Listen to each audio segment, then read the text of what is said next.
So I recently came across this manga called 2001 Nights. Here's the first volume. And it really came as a shock to me because I've not seen anybody talking about it, but it really is brilliant. It's solid hard sci-fi that follows a style of Arabian Nights with 20 short stories called Nights that detail humanity's expansion out into space, starting off from basically the space race to full-scale, faster-than-light transport. And it really was brilliant. I didn't know what to expect going in, but yeah, it's a really good read.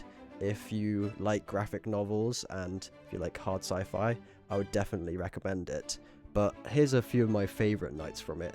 So I would probably say Night 7 is my favourite. It's called Lucifer Rising, and in this night, a new planet has been discovered in the solar system called Lucifer on the outer edge, and an expedition team has been sent to do research on it. But on this team has been placed a priest sent directly by the Pope to prevent further discovery of what might be at Lucifer. And he's doing this because he believes that venturing further out in space, further from the sun, is going against God, and that Lucifer and further research into Lucifer will bring about a second first sin. And this night does a lot of referencing of Paradise Lost, which I find quite interesting. The mix of sci-fi and Catholic imagery. It also references the painting of God and Adam on the Sistine Chapel, which I found quite cool.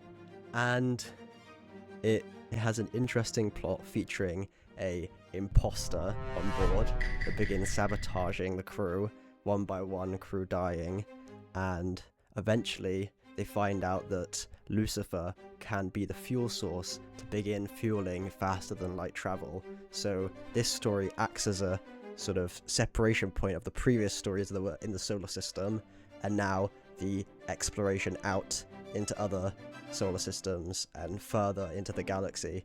So I thought that was a very cool night. Now, my second favourite night would probably be Night 16, called Colony, which details a middle-aged man's description of how he had to exterminate these species on the planet to make way for the new colony. And it's really interesting because it starts off with him and his team killing the apex predator on this planet, this sort of worm-like creature, almost centipede-like as well. And he's sort of questioning exactly what they're doing. He doesn't think they're that dangerous, but his commander, she seems very determined to get rid of them. But eventually they find this creature that actually morphs into the apex predator on the planet. So previously it had the shape of the creature they were exterminating, but now the creature begins taking the shape of their commander. And the man, he goes a bit crazy.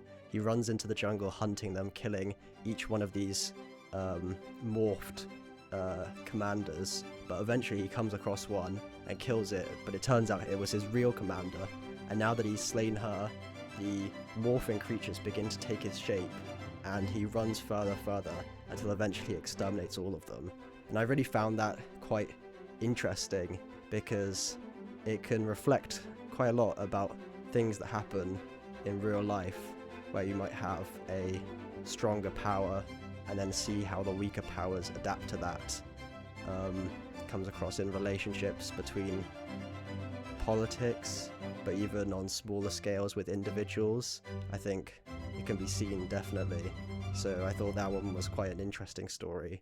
But yeah, if you find any of that interesting, then you should definitely check it out because it's a really good read.